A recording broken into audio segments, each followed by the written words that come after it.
अभी इस point of time पे अगर मेरे ज़िंदगी में सबसे अच्छी कोई चीज़ चल रही होगी तो वो है जो मैंने ट्रिप अभी रिसेंटली कंप्लीट की थी। तो जो लोग मुझे जानते हैं तो मैंने एक ट्रिप प्लान किया था जो था पूना से लेके हिमाचल प्रदेश तक। वो 15 दिन का पूरा टूर था। मैंने उसका प्रॉपर थोड़ा बहुत व्लॉगिंग वगैरह भी किया। मैं एक्सपेरिमेंट कर रहा था कि क्या नया हम कर सकते हैं लाइफ में।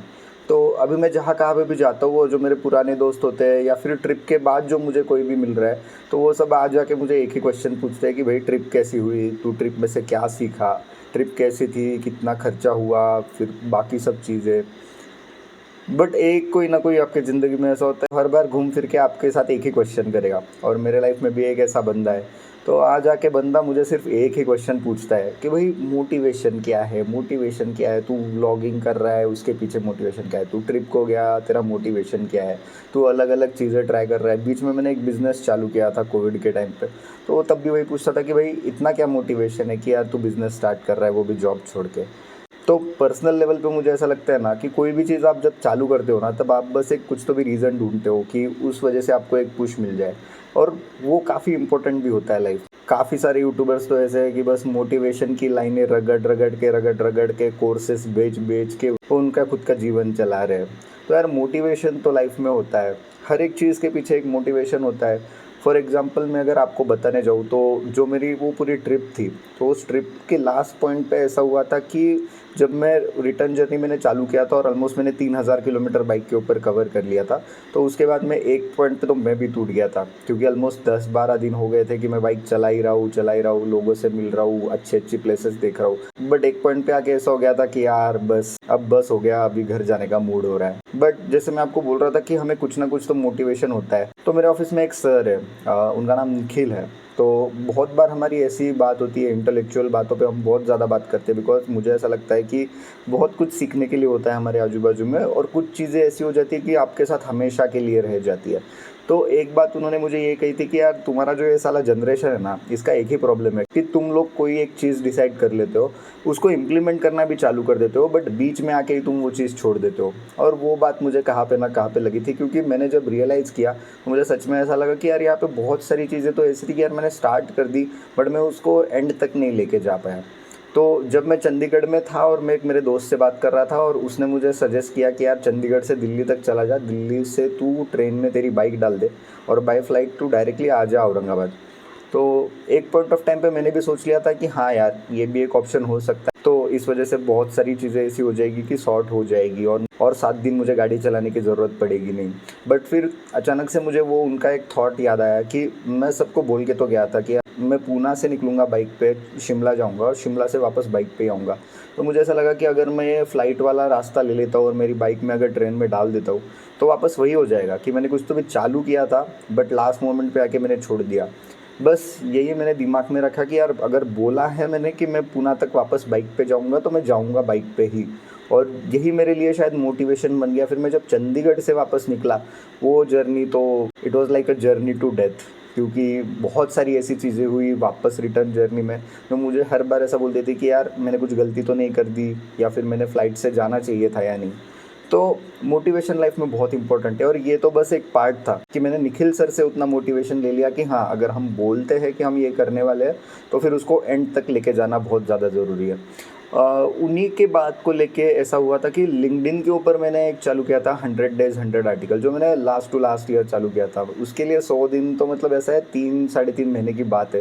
रोज़ सवेरे उठ के एक आर्टिकल लिखना है इतना ही। बट ऐसी कुछ बातें हो रही थी जिस वजह से शायद मैं लिख नहीं पा रहा था या फिर मैंने उसको सीरियसली लिया नहीं। बट जब उन्होंने मुझे बताया कि यार तूने बोला तो था, किसी ने तुझे पूछा था क्या कि तू ये लिख। मैंने बोला कि नहीं ये मेरा खुद का आइडिया था कि यार चलो 100 days 100 आर्टिकल लिखते हैं लिंक्डइन के ऊपर। तो ऐसी छोटी छोटी चीज़ें होती है हमारे इसमें कि कोई तो भी आता है हमें बस बोलता है और अगर आप वो सीरियसली लेते हो तो वो आपके लिए एक मोटिवेशन बन जाता है।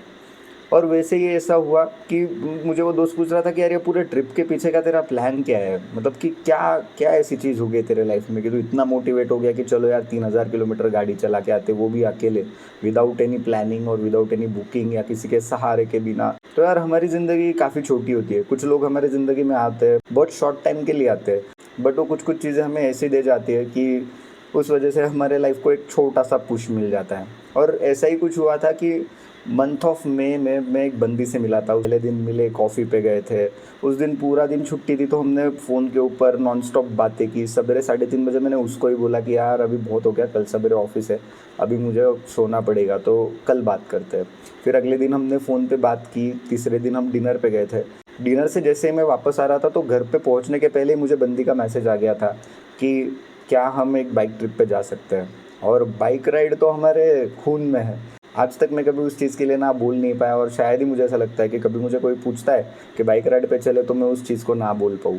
तो ऐसे ही फिर जब 4th डे पे हम सवेरे सवेरे निकले, आई पिक्ड हर अप, हम वहाँ से खंडा आ गए, ब्रेकफास्ट वगैरह किया, लोनावला में थोड़ा टाइम रुके और हम वापस आ गए। बट उसके बाद हमारा कुछ कांटेक्ट हुआ नहीं, और उसके बाद हमने कभी बात भी की नहीं। आई डोंट नो कि वेयर शी इज़ और क्या अभी उसके लाइफ में चल रहा है। बट 4 दिन की बात थी। बट समटाइम्स ऐसा होता है ना कि यार मर्दों के लाइफ में सबसे बुरी चीज़ अगर कोई होगी तो वो है अटैचमेंट। क्योंकि एक बार आप किसी के साथ में अटैच हो जाते हो ना, तो डिटैच करना it's almost like a next to impossible thing. और ये हम सभी चीज़ों में देखते हैं। आपके आजू बाजू में जो भी बंदे होंगे जिनका ब्रेकअप हुआ होगा रिसेंटली या कुछ सालों पहले, वो आज तक आप देखते होगे कि यार वो अभी भी मूव ऑन नहीं कर सकते होगे। या बहुत सारे मेरे ऐसे भी दोस्त हैं कि जिनको ब्रेकअप होके 4-4 5-5 साल हो गए, बट वो कभी उस चीज़ से मूव ऑन नहीं हो पाए। तो वही बंदी मेरे लिए एक मोटिवेशन बन गई कि यार चलो ट्रिप पे जा रहे हैं तो कुछ सोचेंगे कि क्या हुआ, क्या नहीं हुआ, कैसी सारी चीज़ें थी। या वो 4 दिन मेरे लाइफ के, आज भी मुझे ऐसा लगता है कि those 4 days were the best days of my life. क्योंकि ऑलमोस्ट कोविड के बाद में मेरे लाइफ में ऐसा हैपनिंग ऐसा कुछ हुआ नहीं था। तो ऐसे ही हमारे लाइफ में होता है। और ये पूरा जो मैंने ट्रिप किया था प्लान, तो प्लानिंग के हिसाब से तो मैं जाने वाला था 15 दिन के लिए, और मैं 3000 किलोमीटर कवर करने वाला था। बट चीज़ें बदलती गई, प्लान्स चेंज होते गए, और फिर शिमला से आगे जीबी जाना हुआ क्योंकि बीच में मुझे कुछ लोग मिले थे। फिर जब मैं जीबी में रुका था तो जो कैफ़े ओनर था वहाँ का, तो उसने मुझे बोला कि भाई इधर तक आ गया तो अभी अटल टनल भी जाके आ ही ले। तो अटल टनल जाने के चक्कर में मैं बीच में और लोगों से मिला जिन्होंने बोला कि यार मनाली मत जाओ, सारे कपल्स आ चुके हैं, तो आप एक काम करो, आप कसोल जाओ, Kasol is the best place for now. तो उस चक्कर में मैं चला गया कसोल। और कसोल से ऐसा था कि भाई अभी बहुत हो गया। कसोल में मुझे एक बंदा मिला था जो मुझे बोला कि चल भाई अभी इधर तक आ गया, अभी लद्दाख भी तो कर ले। And I was like no bro, बस अभी बहुत हो गया, आई एम गोइंग बैक। तो ऐसे होते रहता है लाइफ में। लाइफ में मोटिवेशन सबसे इम्पोर्टेंट है। मेरी फैमिली एक मेरे लिए बहुत बड़ा मोटिवेशन है। क्योंकि जब भी कभी मैं कुछ एक बड़ी चीज़ करता हूँ या जब भी मैं कुछ ऐसा अलग करता हूँ, तो मुझे ऐसा लगता है कि मेरे मम्मी पापा को बहुत अच्छा लगता है कि यार हाँ, सबके तरह मेरी लाइफ एक नॉर्मल लाइफ चल नहीं रही है, मैं मेरी लाइफ फुल एंजॉय कर रहा हूँ। मुझे सबसे ज़्यादा अच्छा तब लगा कि जब मैंने मेरे पापा को फ़ोन किया था कि पापा मैं ऐसा ऐसा 15 दिन का ट्रिप प्लान कर रहा हूँ, मैं बाइक के ऊपर जा रहा हूँ, मैं अकेला जा रहा हूँ और मैं हिमाचल प्रदेश जा रहा हूँ यहाँ से। तो मेरे पापा ने कुछ ज़्यादा सोचा नहीं, ही वॉज लाइक कि यार तूने डिसाइड किया ना, यू वॉन्ट टू गो, तो आप जाओ, बिंदास जाओ, कोई टेंशन नहीं है। और जब मैं ट्रिप में भी पूरा टाइम था, जब भी हम फ़ोन पे बात करते थे, मेरे पापा मेरे लिए सबसे ज़्यादा बड़ा मोटिवेशन थे इस पूरे ट्रिप के लिए। इवन आपको बोलने को जाऊँ तो जब मैं चंडीगढ़ में था और मैं सोच रहा था कि यार गिव अप कर दूँ, अभी बहुत हो गया बाइक चलाना, अभी कुछ अलग करते हैं, तो उस पॉइंट ऑफ टाइम पे जैसे मैंने पहले बताया कि निखिल के शब्द मेरे लिए एक मोटिवेशन बन गए थे। उसी तरह मैं जब मेरे पापा से बात कर रहा था और मैंने उनको बताया कि यार मुझे कल सवेरे जयपुर जाना पड़ेगा और एक दिन में मुझे 600 किलोमीटर ट्रैवल करना है, even I was not confident enough कि यार हो पाएगा या नहीं। क्योंकि 600 किलोमीटर बहुत बड़ा डिस्टेंस होता है भाई, और वो भी बाइक के ऊपर, और वो भी जयपुर में 50 डिग्रीज़ टेम्परेचर के बीच में। क्योंकि मैं तब ट्रैवल कर रहा था ऑलमोस्ट 27 या 28 मई को मैं चंडीगढ़ से जयपुर के लिए निकला था। तो it was like a hello for me. But फिर भी मेरे पापा ने एक ही चीज़ कही कि यार हो जाता है यार, तू क्या टेंशन ले रहा है, चंडीगढ़ टू जयपुर है, 600 किलोमीटर है, आराम से चला, लेट पहुंचा तो भी चलेगा, बट तू ये चीज़ कर। और वो चीज़ मैंने की, और that was the best thing that my dad suggested me. एक दिन में 600 किलोमीटर करना, अभी मुझे सारी चीज़ें आसान हो गई है बाइकिंग के लिए। अगर उस टाइम पे वो मुझे मोटिवेट नहीं करते कि यार कुछ नहीं होता, मार दे 600 किलोमीटर एक दिन में, तो मुझे नहीं लगता कि यार मेरे में इतना ज़्यादा जोश आता और मैं वो पूरी ट्रिप कंप्लीट कर पाता फ्रॉम चंडीगढ़ टू जयपुर। तो ऐसे ही ट्रिप के बहुत सारे किस्से, और बहुत सारे ऐसे लोग हैं कि जो वेट कर रहे हैं कि कब मैं इस ट्रिप के बारे में सारे जो मेरे पूरे एक्सपीरियंसेस है वो शेयर करूँगा। तो अभी उसका पोस्ट प्रोडक्शन में काम चल रहा है, सारे वीडियोज़ अभी एडिटिंग में है। तो आई होप कि जल्द से जल्द ये सीरीज़ में रिलीज़ कर पाऊँ। और प्रोबेबली बाय नेक्स्ट वीक इस सीरीज़ के सारे नए एपिसोड्स आना चालू हो जाएंगे। तो प्लीज़ सब्सक्राइब करना मत भूलना, और हमारे यूट्यूब चैनल के ऊपर जो भी सारे नए सीरीज़ आएंगे तो प्लीज़ आपका फीडबैक भी ज़रूर शेयर करना, क्योंकि आपका फीडबैक भी मुझे मोटिवेट करेगा और ज़्यादा वीडियोज़ बनाने के लिए।